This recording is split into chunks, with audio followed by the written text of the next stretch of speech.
Oops, I'm good. I'm going to knock you over. Are you be okay? I'm fine. All right. All right, welcome everybody. Come on, all you people, come. Look at this, it's full, a full house, beautiful. I'm going to pull my Trump. So I'm John Biggs from TechCrunch. When you tell me about your blockchain idea, I don't believe you implicitly as a journalist, but we're going to discuss how you can tell me about your blockchain idea, how these people tell people about the blockchain idea, and how ICOs are going to take over the world, even though most ICOs are bullshit currently. All right? Yes? How many of us know what an ICO is? Two. No, these four dudes over here. This is they have their own ICO, and this young lady back in the back. Perfect. And right there. All right, so we're a fairly savvy audience, right? We know what an ICO is, how it works. Yes? Just say yes or no, because we only have 40 minutes here. Yes, perfect. All right, cool. All right, you guys introduce yourselves, explain why you're here and why you're valuable, and then we're going to discuss ICOs and why they suck. All right? You start at the end there. Yeah, my name is Fred Griegert. I represent PwC Legal and the Accelerator from PwC.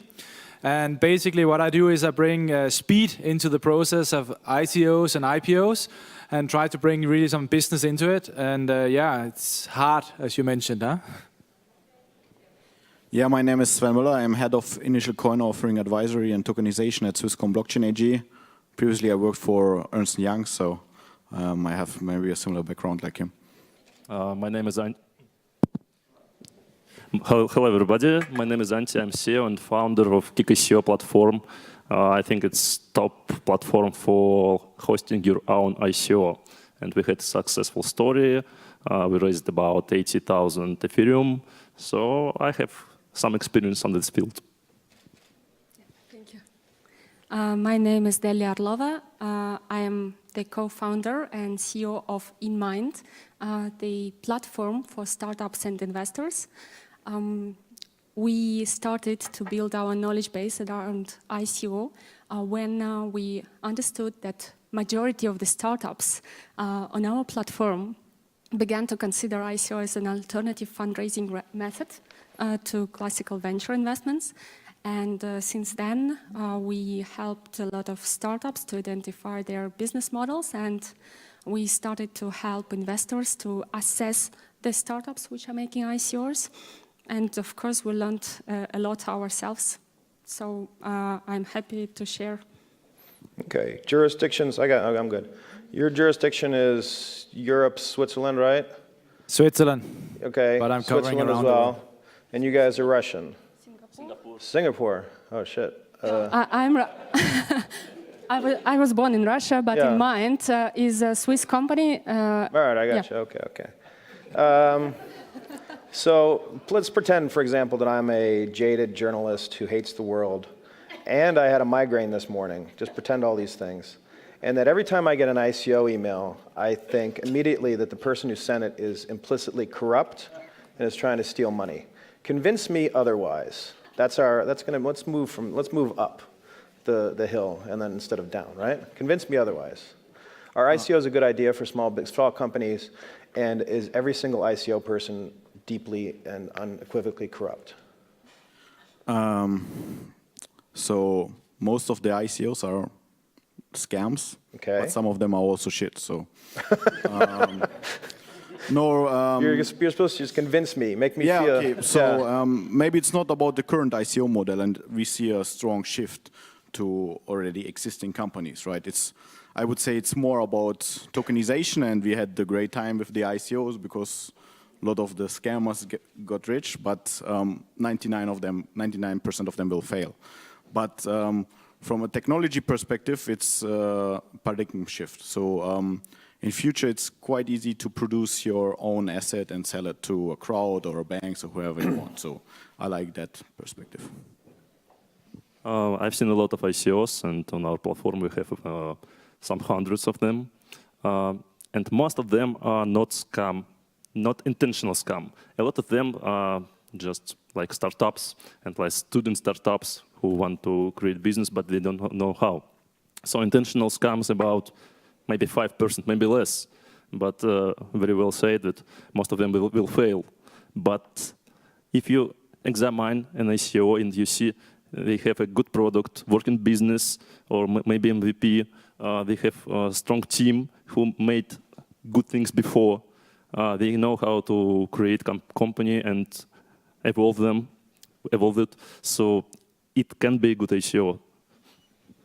Well, you asked to convince you, but if I may ask back the question, when you receive not ICO announcement on your email, but the email from the standard startup who is begging for fundraising? Okay, well, it's not fundraising. Okay, well, this is an interesting question. Do you want me to go into this? Because I'm a dude, I'm the guy who we was talking about before, right? So I'm the journalist who has to see this, but I've also been writing about startups for 12 years. Do you guys care about my opinion on this?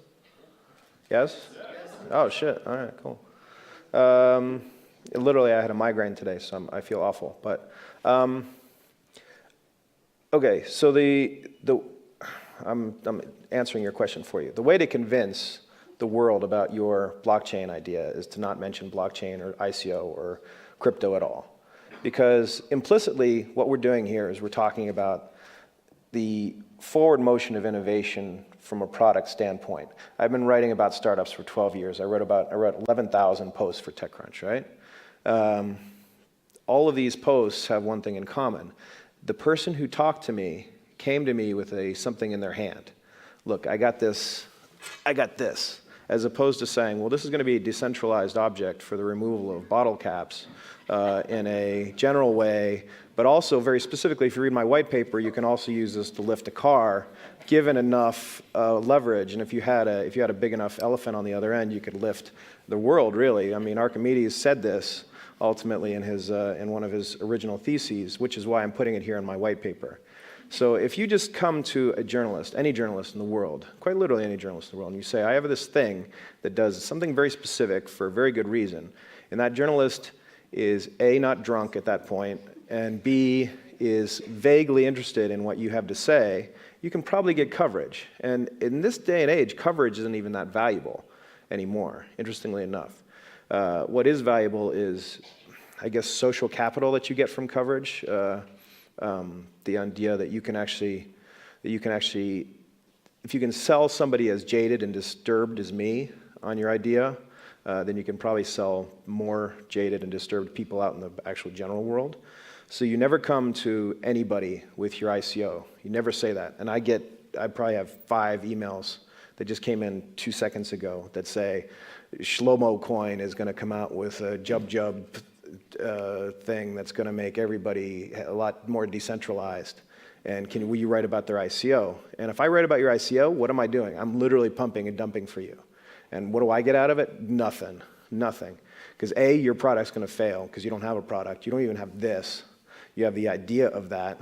And B, the coin is worth 0 right now. And there is no way I can assess what your value is because you're not telling me any story about your business. So there you go. That's how you convince me.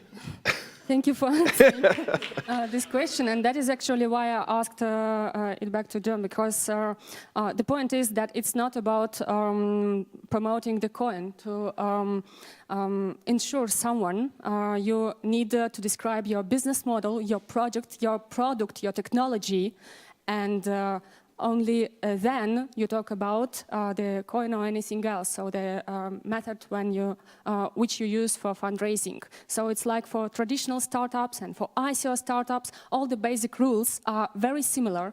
That is the way to convince. Yeah, we basically work with a couple of, I wouldn't say startup, we work with some established players who really have products. They have, several 100 million lines of codes, they have patents, and they actually see a really good interest in actually getting into utility coins or in other way getting into this digital economy. So I think there's another phase to ICOs of really serious people, but they are not going out with these marketing scams and they will not bombard you as a journalist and so on. They will stay in the background because there are actually people who say, I could do an IPO, but I don't want to because the IPO is the old world. The ICO is probably going to be the new IPO, and I don't want to get into, getting mixed into with the other kind of guys. And they typically come to us and they say, we need speed because we don't know where the regulation are in 12 months, but we want to be sure that we're not going into jail somewhere in the future because we are serial entrepreneurs and we are serious with what we do. So I think there's another side of that as well. What I want to mention, so I like actually the idea of crowdfunding and crowd investing. So it's a good idea. And what you said, that they should have a product, it's valid, right? It's actually true. And that's the problem, that people raising 100 million just with a white paper, and the white paper is not even good, right? Because nobody reads the white paper, they only watch the video and check the website. So this is right. I think maybe we can talk about what needs to be done to improve that situation, because the idea of crowdfunding, investing, it's a very good idea, right? And that startups have it very easy to get money is also a good idea. So what we need to do that this situation improves? I think we need good regulations, because you don't go for IPO if you don't have a product and working business and a strong team and like this. And with ICO, it should be the same. Actually, in Russia, we are working on regulations, and I insist that ICO should be not allowed without a working product, working business, same as with IPO story. Mm-hmm. So if you see ICO without team or product, it's most likely a scam. So let's do, I think this microphone, does number 3 work, guys? Yeah? Test. I want to build the ultimate ICO, right? I want to build the ultimate token sale. I hate the word ICO anyway, so let's call it token sale. Let's build on this stage the ultimate the token sale. What do you need? What do you need to start out with? One of the benefits of token sales, for me, I've seen this from both sides. I've seen this as a journalist and as an entrepreneur. There's no seed capital anymore. If you're some guy in Bucharest who has a really good idea for, I don't know, a Rubik's Cube solving robot, you're not going to get any seed capital. It's going to die on the vine. So this is one of the best ways to get seed capital, which is problematic when you come to it from a regulatory perspective. When you say you have to have a working, running business before you get to do an ICO, when some kid in Bucharest doesn't have a working, running business. He barely has pants, let alone a working, running business, right? So let's figure out how to build the ultimate token sale for a startup, for an entrepreneur, somebody who's just starting out. So maybe you just want to go down the line and just talk about that. Yes? Talk about what does he need to make an ICO? What does she need to do the ICO, yes. So if the startup wants to use token sale, not ICO. Not ICO. This word, yes. For the fundraising, so first of all, of course, as in traditional field, it needs,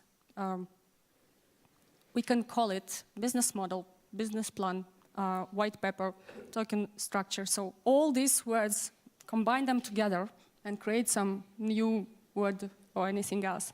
So I mean the model, the clear understanding what is business about, what is your monetization going from, what is your product and technology, who are your customers, who is your target audience, and etc., etc. This is the basic point which has to be identified, put on paper, put on slides, anywhere, in any traditional format like business plan or white paper in this case, or in some more simple free form. But this should be done from the very, very first step. How is this different? And you guys all can answer this question. This is something to think about. How is this different from the traditional startup model, where I'm the guy from Bucharest, I'm doing my little startup, I go to an accelerator, and I do all these steps, which have already been kind of created for the equity model, right? So go for it. It's much more simpler than you go for accelerator or venture fund, because it's take a lot of time. For instance, you can go to venture capitalist and spend 6 months when they review you in token sale. It takes 4 minutes. Token sale, yeah, unusual word. So in token sale, it can be done very fast. For instance, in our company, we prepared our token sale about 2 months, but we had a working product, working platform, and we did our token sale on our platform. Okay, go for it. I think from my point of view, everybody heard about an MVP, so a minimal viable product, and I think this is a great thing to have, but that's the same as any other startup in an accelerator. You need to get a minimal viable product. So we like to speak about an MVC, so minimal viable compliance. And I think this is a good point to look at, right? Because if you're really serious about your business, you want to be at a stage where you know that this is going to hold and the structure you're building in it is going to fly. Now, secondly, what you want to do is you want to have smart money and not dumb money. So many of the business model we are seeing is basically going down the drain because people cannot facilitate access into the banking infrastructure or into the insurance infrastructure or whatever infrastructure it is, because in the end, there are 5 people in a basement or wherever they are, right? They have a great idea, they have an MVP and an MVC now, right? And they need somebody to basically break in the doors and get distribution. So what we see is a really good thing is to pre-fill the ICO with institutional investors or actually venture capital companies, because it brings trust. And then the rest, sorry about that, but the dumb money, right, is just going to be filled up very quickly, and you don't need to think so much about it. So I think this is an excellent way of going around it. But as somebody who hates VCs, can't we do something other than get institutional money in? An ICO. Or TG or whatever you want to know. So I agree with him. You need to have your framework, right? And it's important. The legislation is very important. Just I want to begin. I'm a bit old-fashioned, so you should have the idea or the product before you have the idea of a token sale, right? So this is currently not the situation. People planning a token sale and then they're searching the idea, and this is not really a healthy situation. So you should have like a good ecosystem. This means also a good legislation. So, for example, I know a lot of Russians are here, Я люблю Russia, Krim Russia, and so on, but you shouldn't build a multi-billion company, or if you aim for that in Russia, maybe, right? There are issues, right? In Switzerland, we're trying to help with the legislation. I think if I understand the current guideline for ICOs, right? So if you sell a utility token, before you have an MVP or product, it becomes a security, and that's actually true, right? So you need to have like a framework to take care of all these things, and the most important thing is you need to have a strong team, right? And it's not about advisors who just putting their name for 1% of the tokens on the website. You really need people who help you. Business angels maybe can help you with the network. You need people like from a big 4 who can help you to accelerate your idea, to speed up, right? You need to have good lawyers. So I know a lot of ICOs in Switzerland. We are very close to FINMA. A lot of them will go to jail. They just do money laundering, right? So, but you need to have good developers, good business people, right? It's the same thing like if you want to build a startup, right? And then somehow you need to convert your strengths into a message so that you can do a successful crowdfunding. So we see that marketing is currently very important for ICOs, but maybe we shouldn't. Maybe should find a framework where not the company wins who's doing the best marketing, but the company wins who's have the best product, right? And then we have really a killer application with the tokens. What's MVC? What does an MVC look like, Fred? So from my point of view, an MVC is really, when you think about the token economics, and there's been quite a lot of workshops today and explaining this a little bit more in details. But, I'm looking at it from 2 points. One is there has to be a really good reason why you're doing an ICO and not going for venture capital or an IPO. So that has to be explained. Then the token economics has to be true. And if the token economics is true, actually here in Switzerland, we can actually do a 4 or 5 paper and we can send it into FINMA. You get an answer within 9 weeks. And then you actually know in which bucket you are. And then you can actually operate from that. And you know exactly from a legal standpoint where you should say. Within 9 weeks? 9 weeks, yeah. So if I'm the kid in Bucharest, I'm already dead. All right. Now, luckily, we had a couple of law firms here on stage today, and we can do it as well. We actually know, because FINMA has been, very specific, so we have a very, very good idea plus experience in where it's going to end. So when you do you just sit together with us for 4 to 5 days, and we actually know where you're going to end with a certain probability. And if we know we don't know it, we will tell you. So I think you get an indication before, and the MVC, you always say, is the indication, huh? And you don't need to wait for the 9 weeks, but it's good, right? Okay. How much does it cost to do an ICO now, a proper ICO, as we've outlined already? In our case, it was about 10% from total sum. So, but currently on current market, very high competitive market. If you want to raise about 2 millions, I would say it's 300. 300,000. Yeah. Let's break down a little some of the economics that you've seen. You did something for 25 million or something recently? 25 millions we raised. In 25 minutes you raised, or 25 million? No, 20. In one hour we raised about 18 millions, and then we had 2 weeks to raise more. But you don't have the 80 million, or else you'd be gone. You'd be on a yacht right now. Okay, so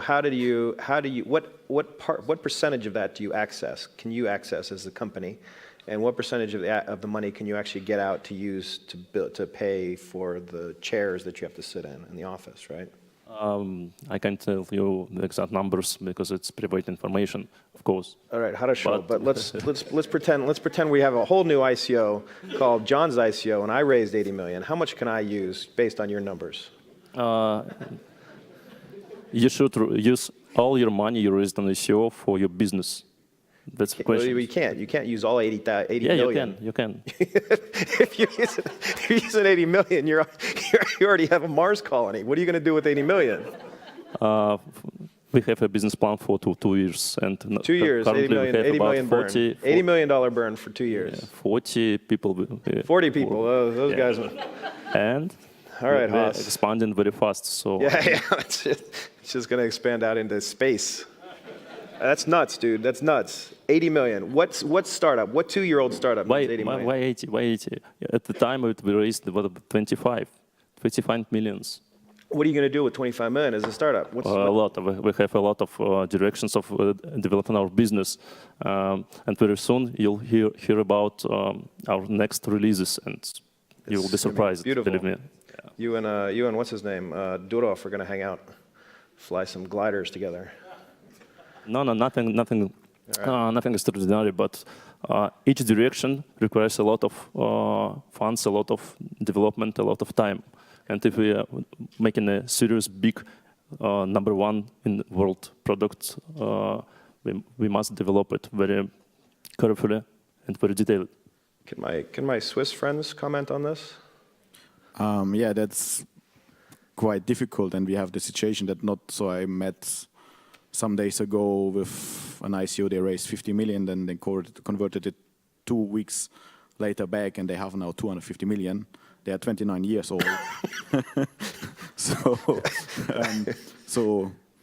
they told me they like to stay in their country, but they want to have their company in Switzerland. Yeah, they want to stay in their country because they like to surf. So I don't know. It's maybe too much money, and we need things like escrows or something to solve that, right? Because it's if you will kill the startups, right? If I'm like 25 years old and I have 50 million or even more, I will go totally nuts. I can guarantee that to you. About your previous question, it's true, right? Give a 25-year or 29-year-old guy 100 million. He's going crazy. He will buy a Lambo, right? You remember Klinkle? No. You guys remember Klinkle? There was some dude at Stanford who had an idea that you use your wallet was going to send out little high frequency noises to cash registers, and then once he figured out that was impossible, he decided to do coupons. But he raised something like 250 million, and at some point he was burning money just for kicks. He might as well have been selling meth for all intents and purposes because he couldn't do anything with the cash. It was insane. Yeah, right. It's crazy. But about your question, how expensive is an ICO? It depends. You need a lot of money for marketing, really. But apparently you don't. 200,000, 500,000, right? You can give out 8% of that 80 million, or 10% of that 80 million to all your lackeys who are happy to eat that porridge, right? So, and it always shifts for what you should spend the money, right? So it's really difficult to give a number, but most of the ICOs having a budget more than 200K, right? So actually, it's enough money to raise a startup, to build a startup, actually. Yeah. I mean, I'm all happy. I'm all for having a startup survive. That's one of the worst things about having no capital. One of the biggest problems. A lot of these companies don't have any capital. I can't read that. 10 minutes. All right, I'll give you 10. We're just getting started up here. Me and Antti are gonna have a fist fight. Yeah. I understand completely. Yeah, 80 million in a startup's hands is enough it's a moonshot. That's the best thing in the world. but it's unsustainable. 9 out of 10, 9.99 out of 10 startups fail, even before they start. So it's really, really hard for me to grasp that. Fred, or do you have something to say? You want to defend? Do you want to defend your colleague from Mother Russia? Singapore. I'm sorry. So I just wanted to underline that yes, the point is that with the ICO. Your question was, what is the difference between traditional, startups and ICOs? With the ICOs, a lot of startups, they are getting a little bit crazy with all these stories, let's say success stories, when companies raised hundreds of millions during a few hours, and then with burning eyes, they are launching their ICOs also with high targets, without even remembering how much money do they need really for their business model, for the execution of their business plan, and etc. So this is one of the big differences between traditional startups. Well, by the way, if we look on the Silicon Valley case, in traditional venture field, they also try to target much higher amounts very often. The valuations, the way you start out in the valley, if you're evaluating in the valley, you get 8 million just as an accelerator. As some kid from Stanford who just has an idea he wrote on his notebook, you get 8 million valuation, straight up. That doesn't happen in Europe, that's fine. Why would I hear that? Does it not happen? Does it happen here? Can you get an 8 million valuation after No. After writing something on a piece of note card? No. So okay, so that's the valley. What we're talking about is the guy with the note card who maybe has 2 PhDs, who can write a very complex white paper with a bunch of charts and graphs, and they can send that out to a bunch of nerds who are sitting in front of their computers with huge hordes of cryptocurrency that they can't use. And they just kind of like, all right, let's see what happens. Flow it out, blow it out, blow it out. And that's exactly what's happening right now. That valuation is not realistic. If we are looking at a world in which the token sale is the de facto future, if we're saying that the valuations are actually, the idea of valuations are garbage, fine, let's raise 80 million. It's the best way to do it, let's go for it. If we are looking at a world in which we can legislate, we can create regulations around these systems, we can create a sane growth path for a lot of startups to build from 0 to Facebook, then that's a whole different story. That 80 million is too much almost immediately. I understand that it's really hard to go talk to people if you're vaguely on the spectrum and you can't talk to human beings, and it's even harder to go talk to VCs. If you're a programmer, it's hard to talk to VCs because VCs are horrible. Is this being recorded? Yeah, it is. But even streamed online. Oh, good. Well, it's only in Switzerland or wherever we are. It's immutable. It's on the blockchain. All right. Where was I? Anyway, look, I understand it's hard to raise money. It's really difficult. It's a real pain in the ass. I've tried to do it, and I've failed multiple times. I'm an absolute failure at it. To be able to do this is the best thing in the world for some startups, but it's also a kiss of death for an entire industry because it's unsustainable and it's wildly dangerous because you're going to get into a situation where some regulator is going to say, well, you know what, Goldman Sachs wants a little piece of this action, and Goldman Sachs gets to get to the front of the line, and they screw the whole thing up, and then everybody's fucked. But anyway. I fully agree with you, and that was my point, that valuation is subjective things, actually, and I personally disagree with the model that the startup targets, for example, 80 million when they just can do it. That's just because. I think that actually the target amount for ICO or classical fundraising should be based on the needs of the company and its roadmap and business plan. Plus, maybe, I don't know, 20% for reserve for some unexpected things. So where I'm sitting, I'm thinking, if I want to do a really successful ICO, one of the things I need to really have under control is my bank. So I need to have an agreement with my bank that I actually, when I raise whatever amount, crazy amount you're talking about, whenever I raise that amount, I need to be able to exchange that to fiat currency and be able to use that for the purposes described in my business plan. And if I don't have that plan ready, And I work with a lot of banks here in Switzerland who's getting, bombarded with requests about this, and they're not playing this game. They want, anti-money laundering. They want source of funds. They want to have real structure around that. I think you actually has a problem. So I think, one of my advice would be for perfect ICO, find a good bank. There's a couple of people in here as well, and then do an agreement with them exactly how it's going to be and how you can release that and actually turn your tokens into fiat currency. But we want to fight against banks, man. Decentralize. It's the world of future. Okay, go for it. Yeah, I want to add that if you raised, you raised 80 millions, but if your coin is growing, is your economy working, and your investors are happy, who care? Who really care if you raised 80 millions? You're responsible to make your investors happy, right? They are profiting, and your coin growing, and your economy working. So, you raised 80 millions, you will use it to develop your next other direction of your business, maybe reinvest, maybe something like this. So I don't see it as a tragedy or something bad. All right, how do I show? Do we want to do questions? Yeah? 5 minutes? 5 minutes of questions, because these guys know what the heck's going on. I know nothing. Homeboy over here, right here. Your hand up. Thank you. My name is Danilevski from Frenelium. I'm really sometimes more or less pissed off by the 99.9, because if this would be true, just like this, all the presentations on the pitch down there were just scam. So it's just to be a little bit of, be careful what you're talking of if you're talking in this manner, because the new Google is out there just chasing you here on the table. And I think it was what you said. It's a good story. You have to have a good idea. You have to declare clearly your needs. And then you will get, if you're lucky, 2 millions, 1 million, 500,000. The 80 millions, that's just for the fun and for the story. You have everywhere some exceptions. But I guess for the real ICO is you have to prepare good papers. And on the other end, you have to have good investors with some brain here. Did you have a question? What was your question? Yes, and just not only a purse. And my question was, how do I get behind this attitude of everything is scam? How do I really get out there and to get to the good investors? Yeah, go for a quick.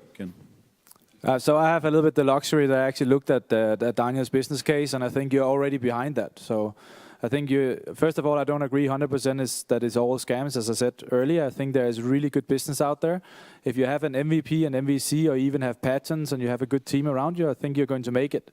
I think there's a high likelihood that you see that the ICOs is going to be the new IPO. And you will see that already now the amount of listings you see on the stock exchanges is really dropping drastically, and you see there's only very few companies who's actually making it with an IPO. The rest is really not raising the capital they want. So you're going to see some kind of consumer protection and those things is going to increase the burden about the ICO, and you're going to see the IPO dropping. So they are going to merge. So I think you're already on the right track, Daniel. I mean, so yeah, well done. And it's not about scam, but it's with startups. It's let's say a high percentage will fail of them, not through the ICO, not because they are scam. It's just the nature of startups. Even if you have a great team, even if you have a great market and a great product, you still can fail, right? One more question. Okay, can the MC ask a question? Sure. I mean, it goes especially to PwC. I mean, I was sort of getting dismayed because it sort of all looked like sort of Ponzi schemes, but how important is it, to have a clearly delineated, to clearly delineate the underlying value of your business proposition? And how, how can that be so that when he has to write up about it, how important is it for him to write up, and what is your advice that in terms of, yes, I want to do an ICO, but here is the value I am creating with the money you're giving me? So as I said before, I think there's two phases of the ICO market out there. You have the popular writings where you have all the great stories, and we basically saw that we're coming out with this great blockchain technology, DLT and so on, and it's basically been pushed down on 500 years of legacy in the banking infrastructure, and the regulators, nobody can follow it, and everybody adopts it. So I think on one hand, you have this big movement, which I think has been covered really well here, and there is success stories. And then on the other hand, I have to say, for me, an ICO serves a different purpose than an IPO and serves a different purpose than a venture capital. And we see some business models out there who's coming in who actually is going to use ICOs as a part of their business model. And I think it's not so much about actually describing what is my product going to do. It's more about actually, saying, why is it that I'm going to use this kind of funding? If you can say that, you per definition already describe your product, and your per definition is on the right path. It's very well said, because ICO provides you a huge community from start. When you do an ICO, you have a lot of supporters who will help you push your project, promote it, and like this. So ICO is very good for startups. Yeah, and I think it was a very good point that actually we have forgotten that we will speak about ICO. There are two, I would say, basic examples in the market. One of them using ICO as an alternative fundraising method for financing startups, and another one is tokenization of business model and ICO for the projects which actually provide infrastructure for blockchain or for crypto community.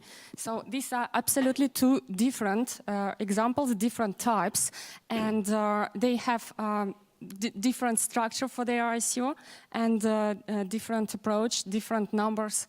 So yeah, and answering the question of previous guy, I would just like to mention that to get rid of this stereotype that all ICOs are scams, what we really need a lot is education, because what we see now on the market is that many investors have no clue how to assess ICOs.